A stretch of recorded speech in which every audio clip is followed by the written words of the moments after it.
Hai, kembali lagi bersama gue Rido dalam Rido Daily Faith. Hari ini kita akan melanjutkan refleksi tentang respon di tengah pandemi. Hari ini gue ingin bagikan tentang bagaimana kita harus mengingat tentang Tuhan yang melampaui ketakutan kita.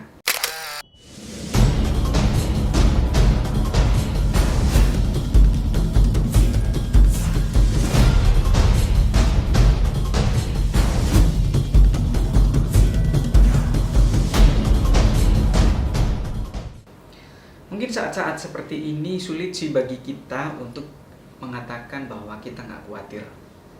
Secara manusiawi tentulah kita ada rasa khawatir dan rasa was-was dalam kehidupan kita. Tapi apakah kita harus tinggal dalam kondisi atau keadaan dalam kekhawatiran seperti ini? Saya rasa kita perlu memikirkan kembali bagaimana kita harus mengingat tentang bagaimana Tuhan menolong kita di masa-masa yang sebelum seperti saat ini. Mungkin kita pernah ditolong Tuhan dalam berbagai hal. Nah, hal-hal seperti ini perlu kita ingat bersama bahwa Tuhan tuh melampaui kekuatan kita, melampaui ketakutan kita. Sehingga ketika kita kembali berserah diri kepada Tuhan, saya percaya Tuhan pasti akan menolong kita, memberikan kita kekuatan untuk kita melewati masa-masa seperti ini. Bukan kita melewatinya dengan kekhawatiran dan ketakutan, tapi kita melewatinya dengan keberanian dan tetap yakin bahwa Tuhan pasti menolong kita. Di samping itu, kita tetap menjaga kesehatan kita, menjaga setiap protokol yang disampaikan oleh pemerintah. Nah, saat seperti ini, kita perlu mengingat kembali bagaimana Tuhan terus menolong kita sampai dengan saat ini. Nah, namun bagi kita, bagaimana kita dapat berdiri teguh dalam iman kita? Nah, saya ingin membagikan beberapa poin ke teman-teman untuk teman-teman renungkan. Jadi ada pertanyaan refleksi, bagaimana teman-teman harus merenungkan apa yang harus teman-teman renungkan dalam masa-masa seperti ini. Saya ingin membagikan ini agar kita tidak terjebak dalam situasi khawatir dan takut, apalagi sampai jadi orang yang parno dalam situasi seperti ini. Yang pertama adalah, seberapa kuatkah saudara rasakan imanmu saat ini? Menurut kamu mengapa demikian? Pertanyaan ini perlu kita renungkan bersama. Sudah seberapa kuat iman kita dalam masa-masa seperti ini? Lalu kalau kita sudah menemukan jawabannya, sudah tahu jawabannya, tentu kita yang paling tahu diri kita. Lalu mengapa terjadi demikian? Nah, kita perlu merenungkan betul supaya kita tahu apa yang kita harus lakukan agar kita mengalami peningkatan level iman, sehingga kita tidak terjebak dalam situasi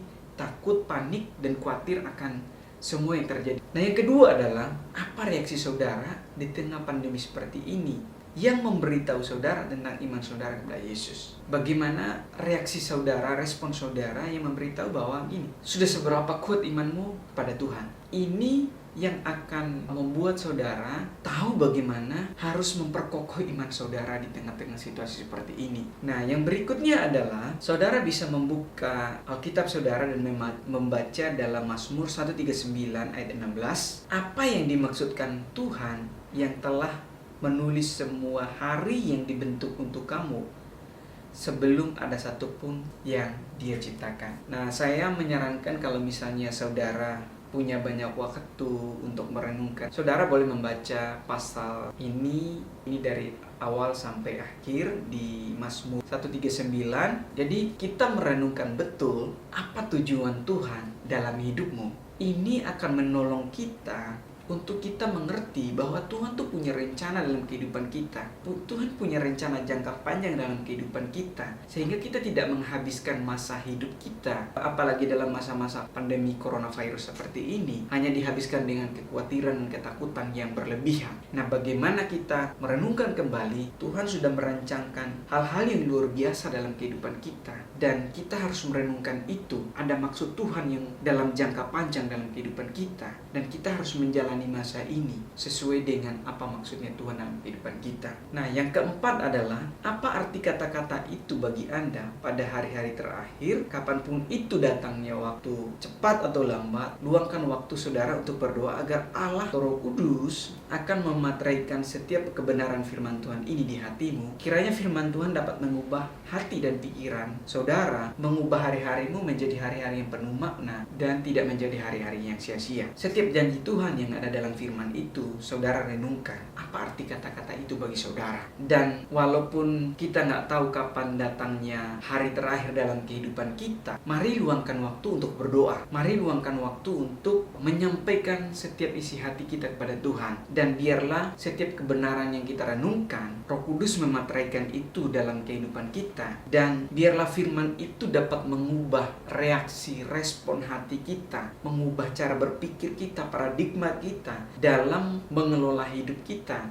dan dalam menjalani hari-hari yang mungkin secara badani bagi kita nggak enak. Tapi biarlah hari-hari itu menjadi hari-hari yang penuh makna dan membawa dampak positif bagi orang lain. Saya berharap setiap pertanyaan refleksi ini saudara betul-betul merenungkan dengan baik dan saudara betul-betul menjalaninya dengan penuh takut akan Tuhan. Dan biarlah apa yang boleh kita baca, boleh kita renungkan dapat mengubah hati dan pikiran kita. Dan biarlah hati dan pikiran kita tertuju hanya kepada Tuhan. Dan biarlah apa yang kita lakukan semuanya boleh berkenan di hatinya Tuhan. Kiranya setiap apa yang saya sampaikan dapat memberkati Bapak Ibu semua, teman-teman semua, bro dan sis, dan biarlah ini membawa kita menjadi manusia yang lebih baik dan lebih baik dari hari ke hari. Oh ya bro dan sis, jangan lupa untuk terus dukung channel ini, jangan lupa like dan komen, share juga video ini menjadi berkat buat orang lain. Thank you, God bless you.